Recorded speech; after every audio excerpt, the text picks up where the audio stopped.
কিছু সময়ৰ পূৰ্বে ঘোষণা কৰিছে ৰাজ্য মুখ্যমন্ত্ৰীগৰাকীয়ে ৰাজ্যৰ লাখ লাখ নিবনুৱাৰ বাবে আহিছে ভাল খবৰ প্ৰতিগৰাকী নিবনুৱাৰ বাবে মুঠত ভাল খবৰ আহিছে নতুনকৈ অসমত ৩৫,০০০ যুৱক যুৱতীয়ে চাকৰি লাভ কৰিবলৈ সক্ষম হ'ব শীঘ্ৰে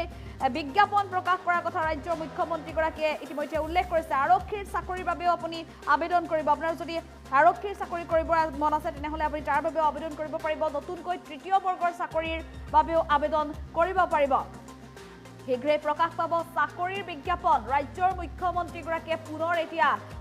নিবনুৱাৰ চাকৰি নিযুক্তিকৰণৰ সন্দৰ্ভত নতুনকৈ নিযুক্তিকৰণৰ সন্দৰ্ভত ঘোষণা কৰিছে অনলাইনৰ জৰিয়তে আপুনি কৰিব পাৰিব আবেদন পুনৰ হাজাৰ হাজাৰ নিবনুৱাক চাকৰি দিবলৈ ওলাইছে ৰাজ্য চৰকাৰ ইতিমধ্যে ৰাজ্য চৰকাৰৰ যি 1 লাখ নিবনুৱাক চাকৰি প্ৰদানৰ যি প্ৰতিশ্ৰুতি আছিল সেই প্ৰতিশ্ৰুতি ইতিমধ্যে পূৰণ হৈছে হাজাৰ হাজাৰ নিবনুৱাই ৰাজ্য চৰকাৰ বিভিন্ন বিভাগত চাকৰি লাভ কৰি ৰাজ্য চৰকাৰক ধন্যবাদ জনাইছে ৰাজ্যৰ মুখ্যমন্ত্ৰীগৰাকীক ধন্যবাদ দিছে আৰু যিসকল যুৱক যুৱতীয়ে নতুনকৈ চাকৰি লাভ কৰিছে তেওঁলোকে যেহেতু যোগ্যতাৰ ভিত্তিত কোনো মধ্যস্থতাকাৰী অবিহনে চাকৰি লাভ কৰিবলৈ যেহেতু এই সুবৰ্ণ সুযোগ লাভ কৰিছে কেৱল ভাৰতীয় জনতা পাৰ্টিৰ চৰকাৰখনৰ দিনতে ৰাজ্য মুখ্যমন্ত্ৰী ডক্টৰ হিমন্ত বিশ্ব শৰ্মাৰ দিনতে গতিকে এনেধৰণে সকলো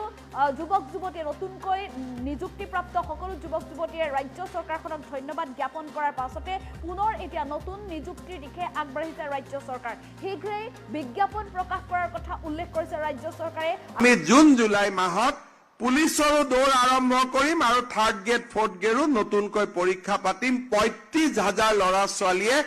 আৰু নতুনকৈ চৰকাৰী চাকৰি পাব আমি জুন জুলাই মাহত পুলিচৰো দৌৰ আৰম্ভ কৰিম আৰু থাৰ্ড গ্ৰেড ফৰ্থ গ্ৰেডো নতুনকৈ পৰীক্ষা পাতিম ৩৫,০০০ ল'ৰা ছোৱালীয়ে আৰু নতুনকৈ চৰকাৰী চাকৰি পাব